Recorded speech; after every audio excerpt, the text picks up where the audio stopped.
teman-teman yang ada di Shopee. Kenapa kok pengen terus? Ini tuh.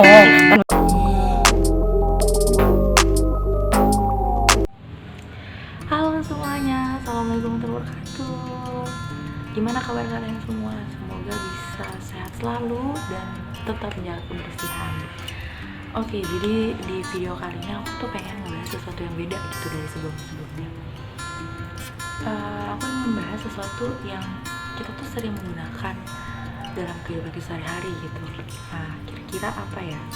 Kan kalau dari kemarin aku tuh sukanya ngebahas sesuatu dari perspektif aku sendiri. Nah, kali ini aku akan menghubungkannya dari berbagai teori nih. Kira-kira apa ya? Yuk kita langsung ke pembahasannya.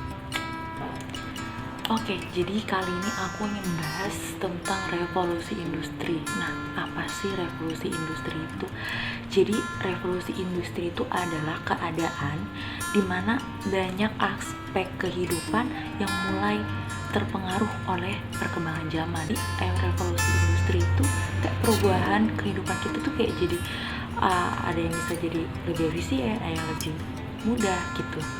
Revolusi industri ini tuh dimulai sejak kapan sih? Jadi revolusi industri itu dimulai sejak abad ke-18 ketika masyarakat pertanian ya menjadi lebih maju dan lebih urban gitu. Yang mulai dari sudah ada kereta api, lintas benua, sudah ada uap, sudah ada listrik dan penemuan-penemuan lainnya. Nah, kapan sih revolusi industri ini dimulai? Nah, yang pertama ada revolusi industri 1.0. Di masa revolusi industri 1.0 ini dimulai pada abad 18 ini hingga pada tahun 1776 penemu yaitu namanya tuh James Watt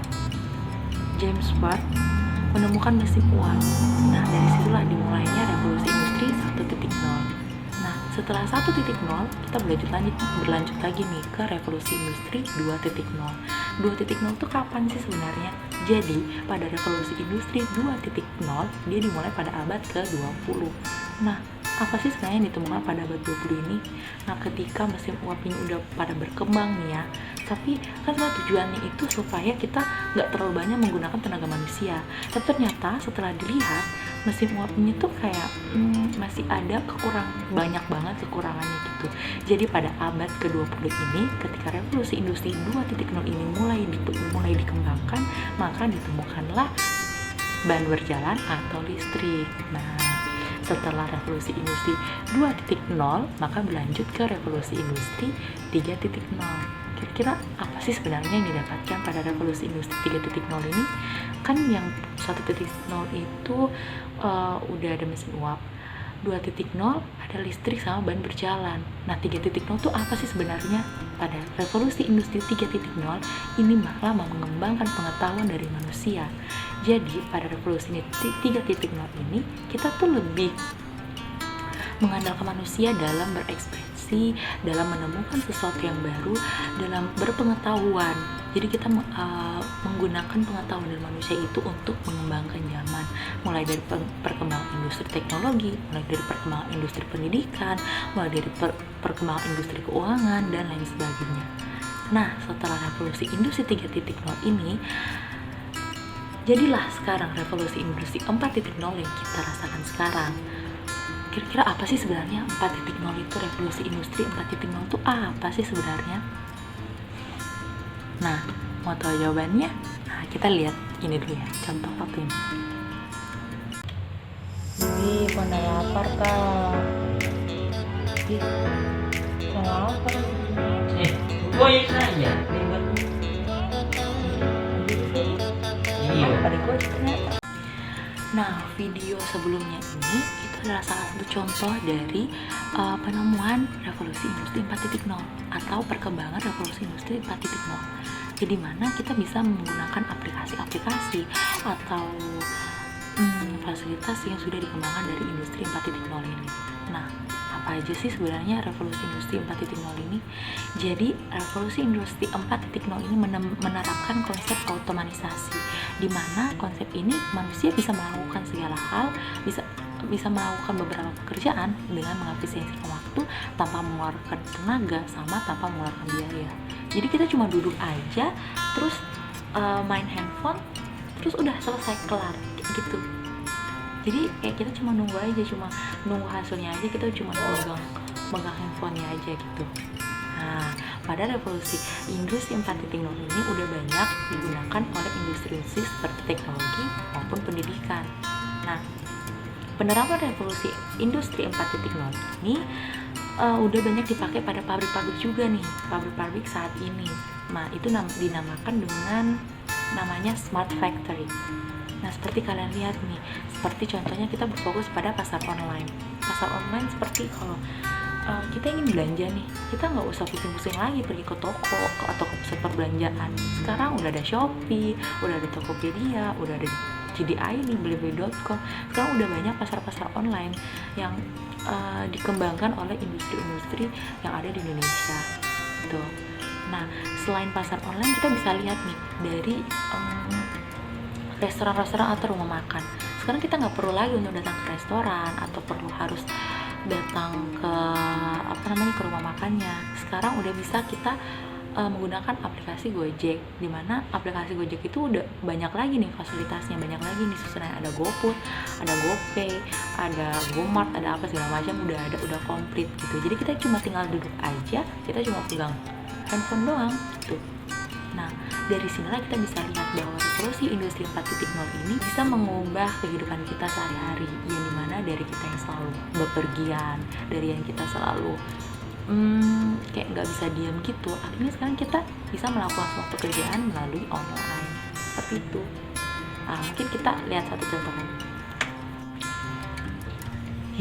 Ada kasih saya mau beli Apa mau beli? baju, sepatu, tapi itu beda-beda tokonya. Beli ke saya di Shopee lah, lebih gampang, lebih cepat, lebih hemat. Kok Iya. ada kan aplikasi gitu? Ada loh. Pasti dari teman-teman tuh banyak yang ingin barang-barang yang ada di luar negeri atau barang-barang yang ada di luar kota yang kayak nggak ada gitu di kota kita gitu. Nah, dari dari bagaimananya revolusi industri 4.0 ini mempengaruhi kita, ya dari sini akhirnya kita bisa mendapatkan barang yang kita butuh. Sekarang tuh udah ada aplikasi belanja online, jadi kita bisa langsung pesan terus dapat deh barang yang kita perlu gitu. Nah, apa sih sebenarnya aku kasih contohnya ini adalah Shopee. Jadi apa sih sebenarnya Shopee itu?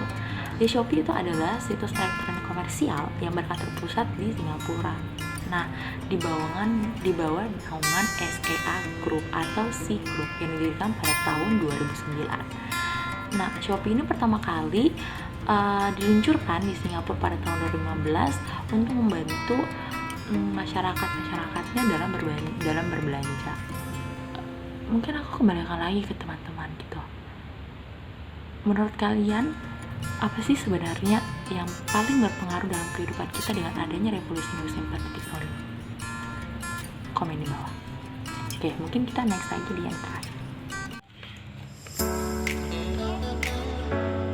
Astaga, saya lupa sama transfer Shopee ku ini. Hah? Jadi buat nih?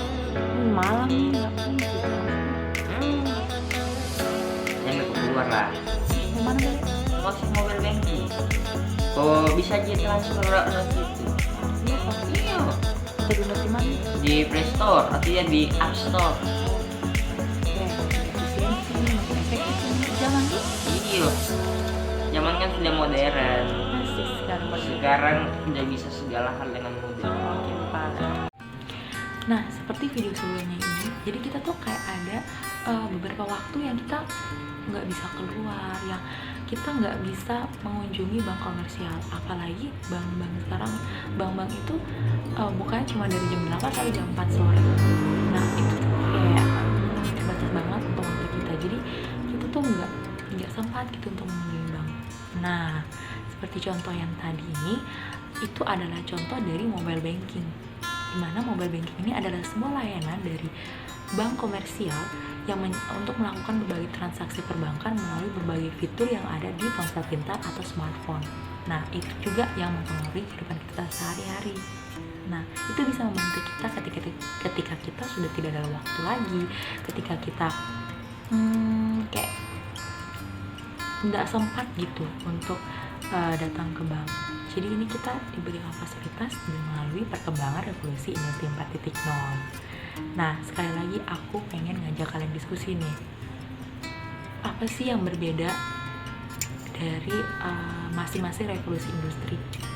Dari revolusi industri 1.0, revolusi industri 2.0, revolusi industri 3.0, dan revolusi industri 4.0. Kira-kira apa ya menurut kalian?